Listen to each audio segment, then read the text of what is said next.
topic of how much they were earning always came up, and how little they were earning was the reality of their situation. In an industry often defined by large corporations, finding a business model that prioritizes fair treatment for drivers and keeps earning in local pockets is revolutionary. Our guest today is driven by a mission to fundamentally change the rideshare landscape. Happy driver, happy rider. If we want to provide a ride above the rest, we have to treat the drivers the best. If there's one thing that I could say, it's you have to do it to say you did it. And what I mean by that is just start.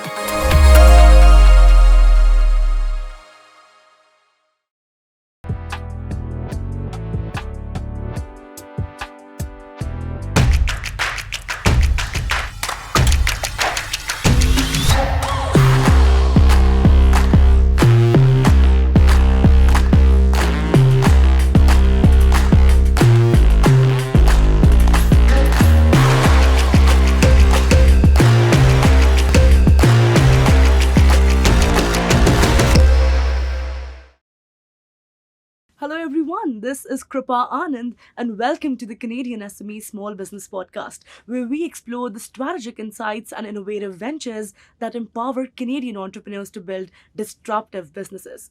Today we are diving into the dynamic world of rideshare, focusing on a new Canadian alternative that's putting drivers first.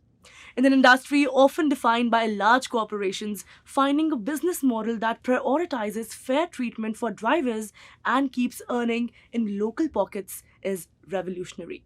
Our guest today is driven by a mission to fundamentally change the rideshare landscape. Joining us today is Amit, founder and CEO of HOVR. Harrison's journey into rideshare was inspired by his own daily commute, leading him to identify a significant problem for drivers.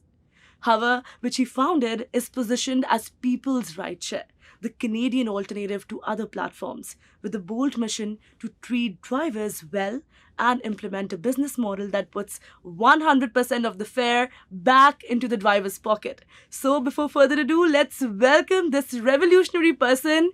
Harrison, welcome to the podcast. It's a pleasure to have you. Thank you for having me. Now, Harrison, HOVR is positioned as people's rideshare, the Canadian alternative. Let's start by understanding the mission that drives your company. So where did it all start from? What's the story? Go ahead.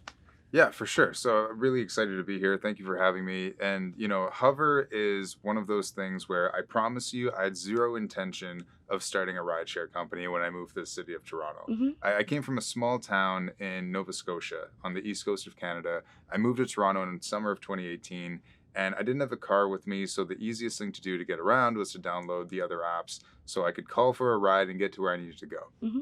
Now, I'm a very talkative person. I like to connect with people. I like to understand what somebody's life is like. It's just, something that's been in me since I was born. And I started talking to the drivers, and they were telling me their stories are from all around the world. And it was so intriguing and interesting to hear, why they came to Canada, what their life is like.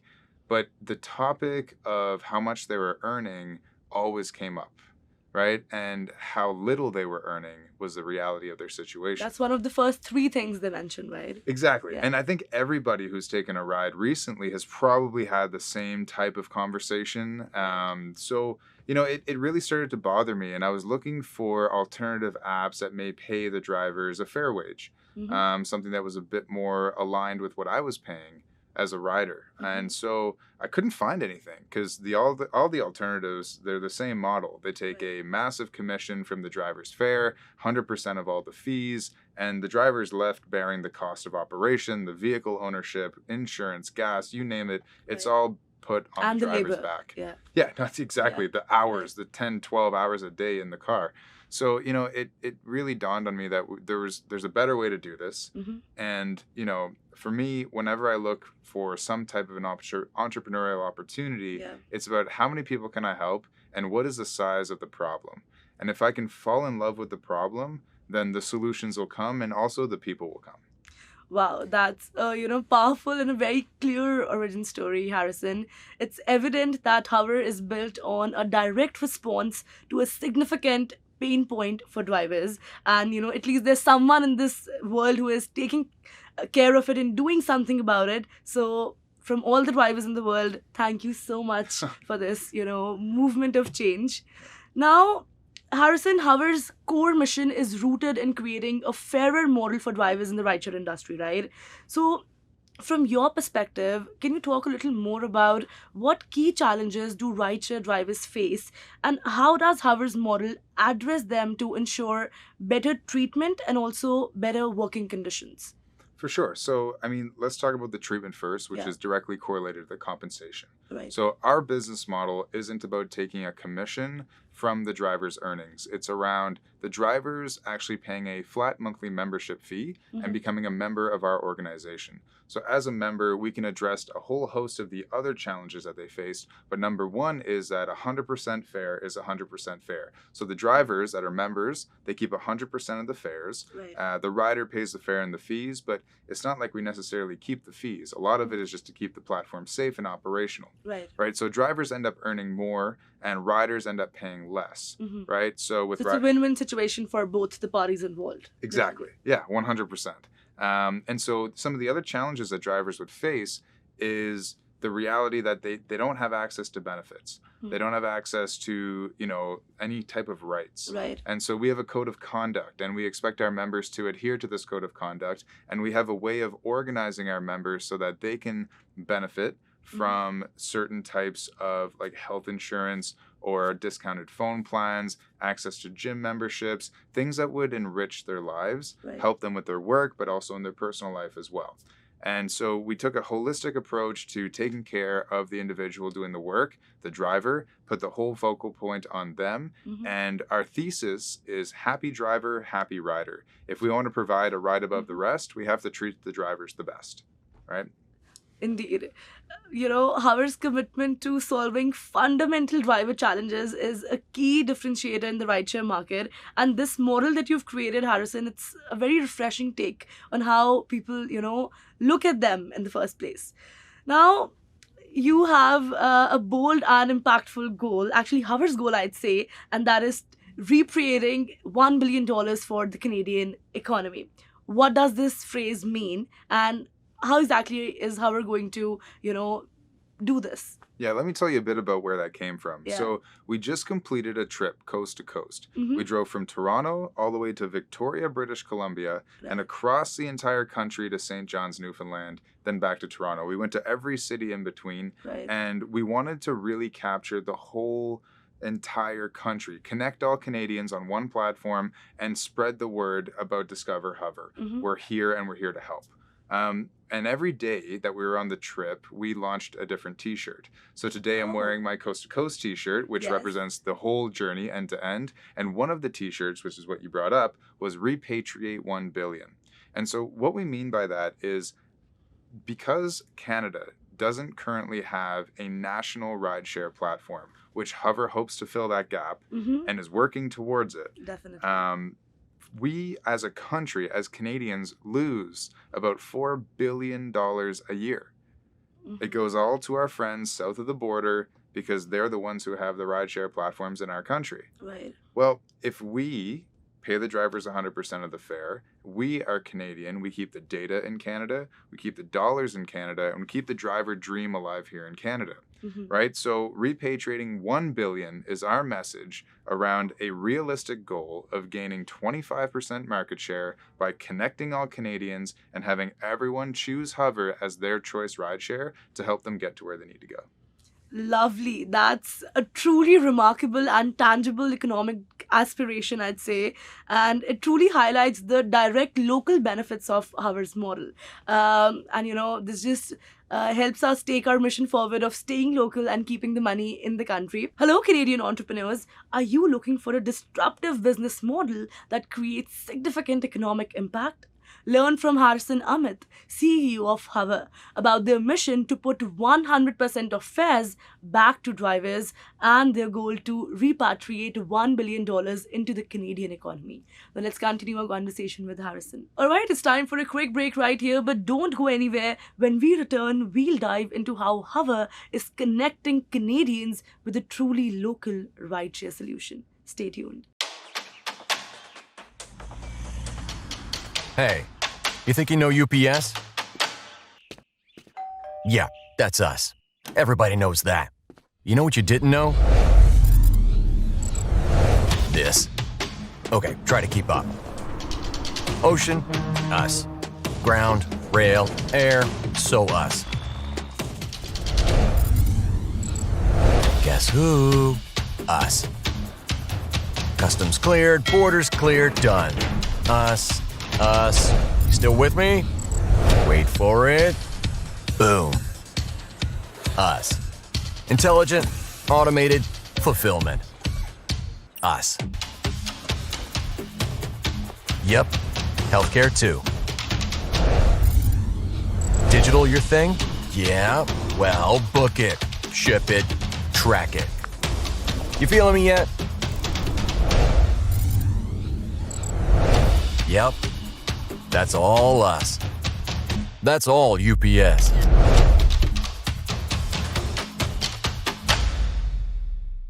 Welcome back, listeners. Let's continue our conversation with Harrison. Now, HOVR's positioned itself as people's rideshare, right? We talked about that. How exactly is HOVR working to specifically connect Canada, building a reliable, trusted, and truly Canadian rideshare platform? As you said, that it's your dream to make it a national rideshare platform.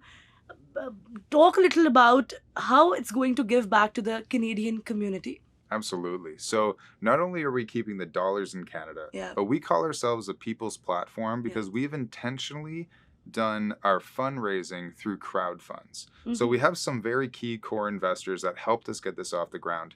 But after some time, when we were looking to grow, we realized, and we had so many drivers reaching out asking to invest. And as you know, in Canada, you generally have to be an accredited investor to invest in a private company, except if you do a crowdfund. So we did our first crowdfund. We raised over $975,000, where over 150 drivers were able to invest, alongside another 250 Canadians across the country. That's a big number. So it's truly the people's rideshare, owned by the drivers, owned by Canadians. And we have another crowdfund happening right now that's supporting our national expansion. So, you can all go check it out at ridehover.com. Click on the invest button. It'll take you to the crowdfund page, and all the details of how we spend every dime in every market across every city in our country will be described, and you'll be able to own a piece of the mission as we grow HOVR. So that's why we call ourselves the people's platform.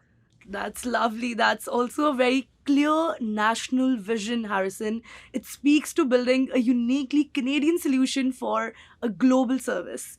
HOVR's commitment to connecting Canada as a national rideshare alternative is clearly building a strong local presence and community benefit. Now, let's discuss your entrepreneurial vision and the future evolution of the rideshare industry. So, if I were to give you a time machine right now and say you were to travel 5 years or 10 years into the future, when you get off that time machine, Harrison, what exactly do you see HOVR evolving into? What do you see? Sure. So 5 or 10 years is a pretty short time machine run. But if we were to go even further out, the technology and the intersection of government approving regulatory beings, we will see autonomous vehicles. That's something that will happen. How quickly it'll happen, I don't have a crystal ball, and I'm not going to pretend to project, but it is something that will happen. And we're uniquely positioned through our membership model to support the drivers in this initiative. We don't want to replace them. We want to retire them. So that's the only hint I can give you on that. But I also see, and I project, this is a little bit further out, but HOVR is the single best name for a company with flying cars. Tell me I'm wrong. No, you're not. And I completely agree with you. I'm so happy that, in a way, we are manifesting this here. So when this comes true, I can't wait for that to happen. I'm loving this conversation, Harrison, and, I'd love to invite you for an episode 2.0 where we dive deeper into a specific niche that, HOVR is trying to solve. But before we do that, and before we let you go, if there's one piece of final advice that you have for our listeners today, something that you want them to take away from this entire conversation, especially when it comes to making a disruptive business, what would you say to them? If there's one thing that I could say, it's you have to do it to say you did it, right? And what I mean by that is just start, right? Find something that'll wake you up early and keep you up late that you can be passionate about, and fall in love with the problem, not the solution, because you'll find so many solutions out there. And I'm quoting Yuri Levine on this, the founder of Waze. You'll find so many solutions out there that, it's really about the problem and how does it impact people, right? Because when you can hone in on helping others, you'll be able to get the timing and the people that you need to help get you where you need to go. Wow, that's so well said and so wholesome. That was a very powerful message, Harrison. It has been an absolute pleasure having you on the show. Thank you so much for sharing your time and Thank you so much for having me. No, I appreciate it. All right, that was an insightful conversation with Harrison Amit, founder and CEO of HOVR. On HOVR's mission as Canada's rideshare alternative, its commitment to drivers, the ambitious goal to repatriate $1 billion, and his vision for the future of the rideshare industry. To all of our listeners, thank you so much for tuning in to the Canadian SME Small Business Podcast. We really appreciate your continued support. Be sure to subscribe to our podcast for more expert insights and resources that can help your business thrive. Also, don't forget to visit our website, CanadianSME.ca. And lastly, a very special thank you to our podcast partners, RBC, UPS, A1 Global College, ADP, and Google for their ongoing commitment to empowering SMEs in Canada. So, until next time, keep innovating and striving for success, and we'll see you in the next episode. Kripa Anand signing off.